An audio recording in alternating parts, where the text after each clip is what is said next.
Deuxième partie de Frontal, le numéro de ce jour est consacré au Tchad, qui vient de décider de voir partir l'armée française du Tchad. Un nouvel invité m'a rejoint, Pierre Mokoko. Vous êtes juriste, écrivain, auteur de plusieurs livres, dont celui-ci, et on y est, de plein pied, Afrique, les gâchis français, plaidoyer pour un changement de paradigme, en nouvelle édition enrichie et actualisée, publiée aux éditions Snap, les gâchis français. De quoi parlez-vous dans ce livre? Vous parlez de gâchis. Ça colle à l'actualité? Ça colle. Je suis très embêté. La France fait n'importe quoi. Voilà, fait n'importe quoi. La France a eu beaucoup de chance d'avoir les Africains et la France a fait tout pour perdre les Africains. Et on y est. Comment avez-vous vécu l'annonce faite par le Tchad de... Alors, je n'étais pas surpris. Ah, vous non plus, vous n'étiez pas surpris? Non, je n'étais pas surpris. Je savais que ça allait arriver. Je n'ai pas envie de me mettre en avant, mais dans ce livre, certains de mes lecteurs disent qu'il est prémonitoire et prophétique. J'avais fait une analyse hypothético-déductive. Donc, j'ai présenté les choses, les faits. Et quand j'ai constaté l'énervement des Africains, je me suis dit, ça va arriver. La France Ce n'était pas un épiphénomène, c'était un phénomène profond. Ça allait arriver. Et là, ça ne me tourne pas du tout. Et malheureusement, ce n'est que le début. Ah, ce n'est que le début. Oui, un peu comme Jean-Claude Félix Tika l'a dit dans la première partie de notre émission Sédi Kaba.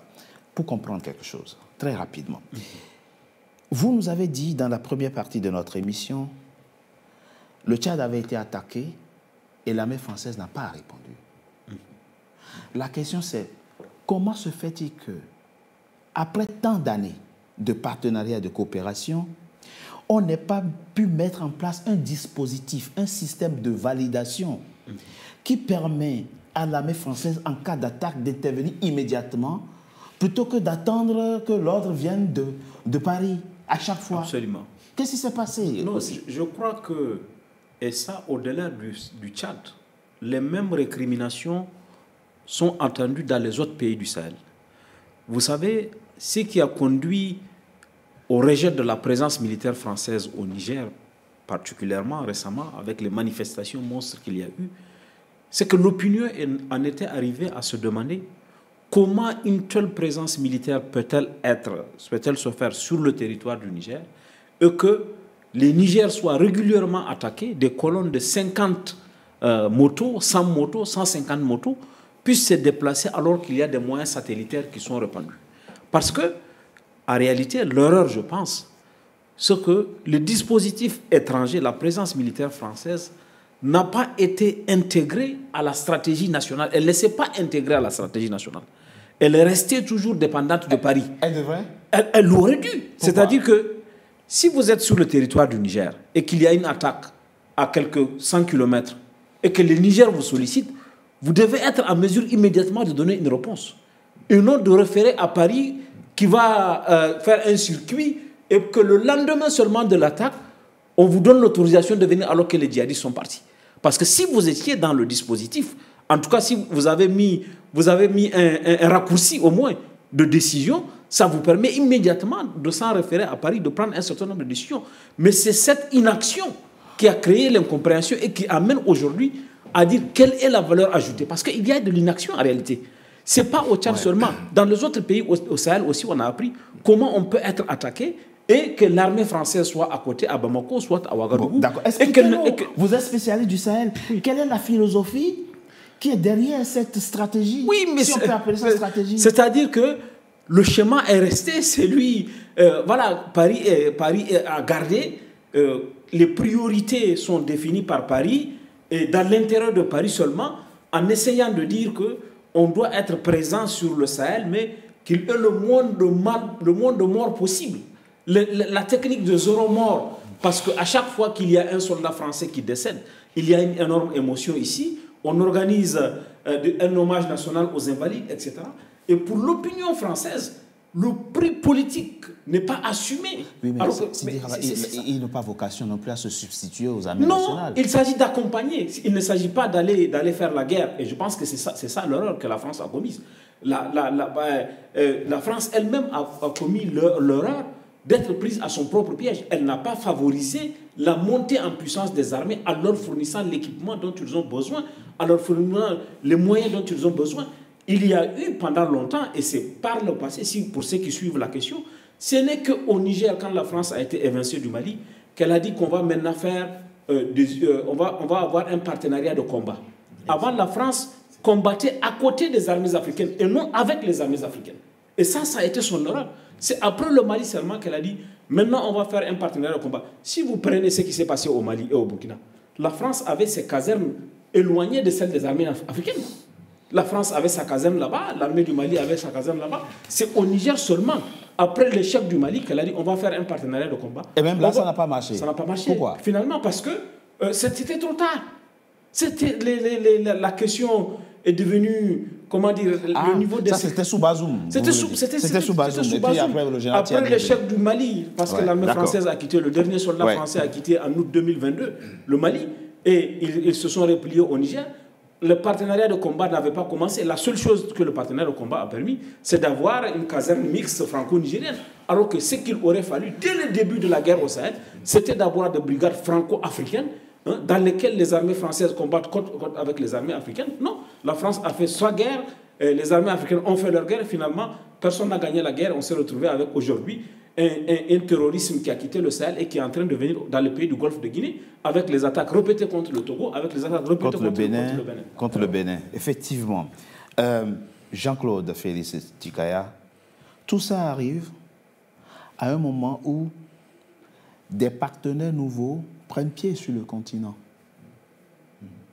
Je pense notamment à la Russie, à la Chine. Et là, les enjeux deviennent complexes. Ils se jouent sur nos territoires, dans nos États, des enjeux qui nous dépassent et qui impliquent des puissances étrangères au continent. Sauf que les partenaires ne sont pas si nouveaux que ça. Oui. Le panafricanisme est né au milieu des années 50, la France-Afrique au milieu des années 40. Il y avait une guerre entre guillemets théorique entre le capitalisme, le communisme et autres, et une partie des oppositions ou des partis ou des régimes sont soit devenus communistes, socialistes ou ceci, cela.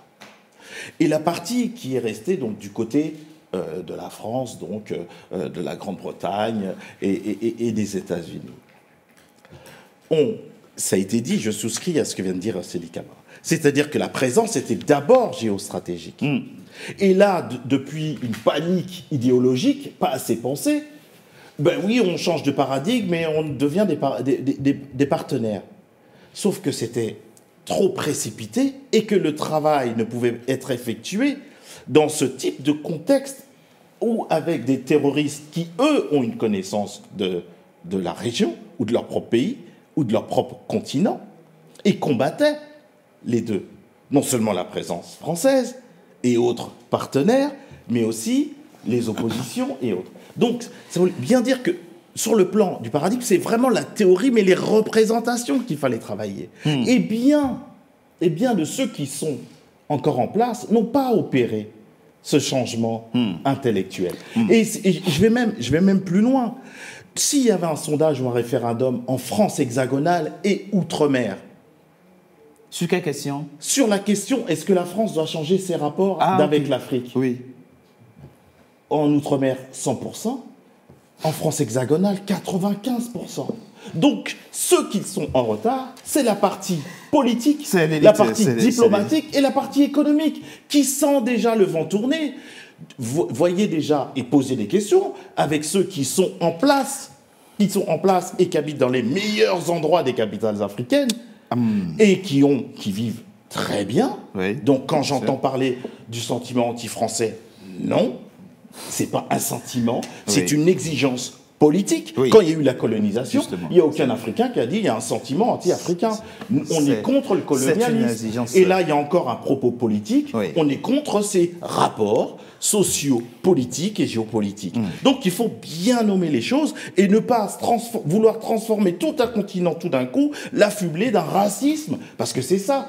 Derrière ce mot anti-français, c'est affubler tous les Africains et toutes les Africaines d'un racisme soudain. Non, c'est ce que disent les jeunes et les moins jeunes. de 7 à 90 ans, changeons le rapport. Changeons le rapport. Et on n'a pas besoin de tomber dans une vision raciste des choses. Ouais, quand on met avant tout de- sur table, eh ben, propos- les choses doivent se changer réciproquement dans un mouvement réciproque. Pierre Moukoko, ce qui est frappant, c'est à la fois la nature, le profil des acteurs actuels qui disent non à la France et la rhétorique. Quand vous écoutez le président sénégalais, ben, vous vous pincez pour savoir si c'est un chef de...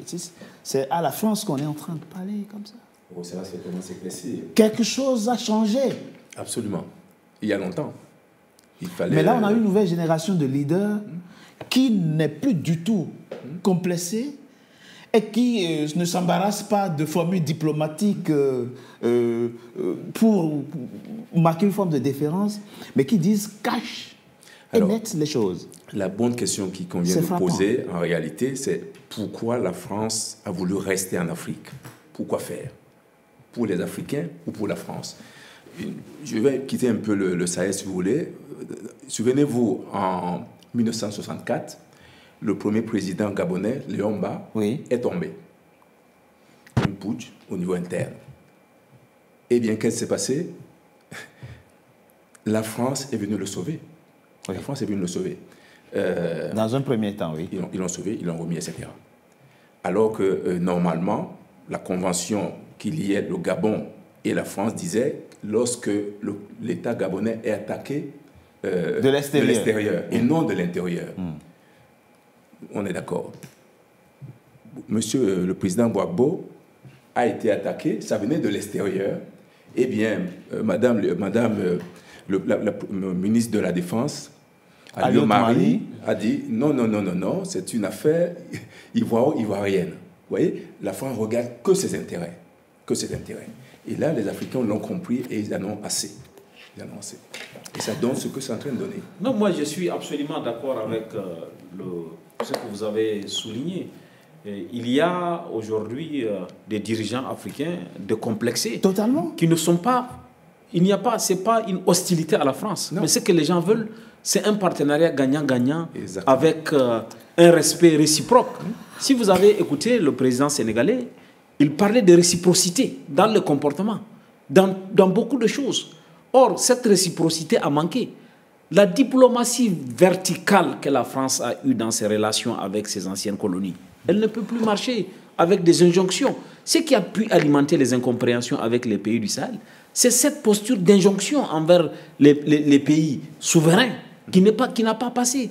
Vous vous souvenez, et ce n'est pas anecdotique, lorsque en novembre 2019 à Bruxelles, le président Macron dit il y aura la semaine prochaine une réunion du G5 Sahel, c'est à la télé que les chefs d'État des pays du G5 Sahel ont appris. Il y a quand même une maladresse diplomatique et un manque de considération. Si vous vous souvenez, à l'époque, quand le contexte a changé, ce sont les opinions publiques qui ont dit vous n'allez pas à cette convocation, vous n'êtes pas de sous-préfet. Et on peut multiplier les exemples de cette maladresse. Vous parliez de Montpellier. Oui, de Pau. De Pau, pardon. Le Pau, finalement, le Pau n'a pas eu lieu en décembre, mais en janvier. Oui. Parce que l'Élysée a rétro-pédalé en disant oui, mais c'est une maladresse. Ils ont essayé de rattraper. Mais ce n'est pas le seul.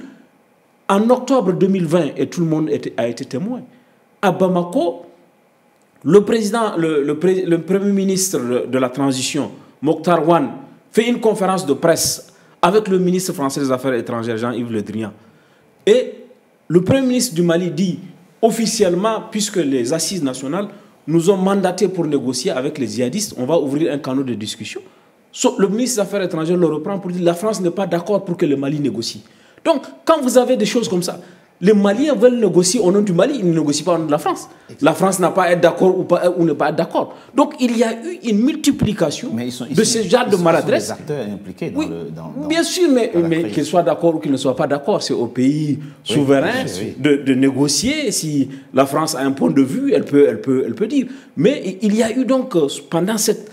Je pense que ce n'est pas surprenant que ces événements arrivent dans cette conjoncture, dans la relation entre la France et l'Afrique. Parce qu'il y a eu des facteurs aggravants. Il y a eu des facteurs qui ont conduit à cette dégradation. Parce que, vous savez, il faut... je pense que c'est une question plus profonde. La connaissance de l'Afrique a beaucoup baissé dans les élites françaises. En Afrique, par exemple, le fait que...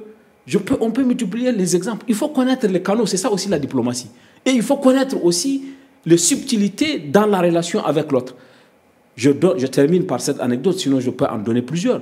Vous savez, lorsque le président Macron avait décidé pour la première fois d'aller au Mali, à Gao, en 2017, tous ceux qui connaissent l'Afrique lui ont dit « Monsieur le Président, allez-y à Bamako, et de Bamako, vous continuez avec votre homologue malien. » Il a dit « Non, moi je vais à Gao, le président malien n'a qu'à venir me rejoindre là-bas. » Or, en Afrique, l'âge précède la fonction. Bien sûr. Il aurait été plus correct et plus courtois que le président français se rende à Bamako, continue avec, mais il a choisi une autre chose. Et donc tout ça a créé, je ne parle même pas, vous savez ce que Macron avait dit par rapport à la crise anglophone, à Porte de Versailles, disant qu'il allait rappeler le lendemain le président Biya pour lui demander des comptes, etc. Bon, il y a beaucoup de choses qui ont conduit... Que la jeune génération a mal vécu. Mais bien sûr, parce que l'Afrique a changé. Donc le comportement envers l'Afrique doit changer. Malheureusement, ça n'a pas été le cas et ça a créé, ça a alimenté cette sorte d'incompréhension. Même dans le cas spécifique du Mali, la France a mal géré le contentieux avec le Mali. Et ça a été un facteur aggravant et ça nous a amené à la situation du... Je propose qu'on marque une courte pause. On se retrouve dans quelques instants pour la troisième et dernière partie de notre émission. Tout de suite.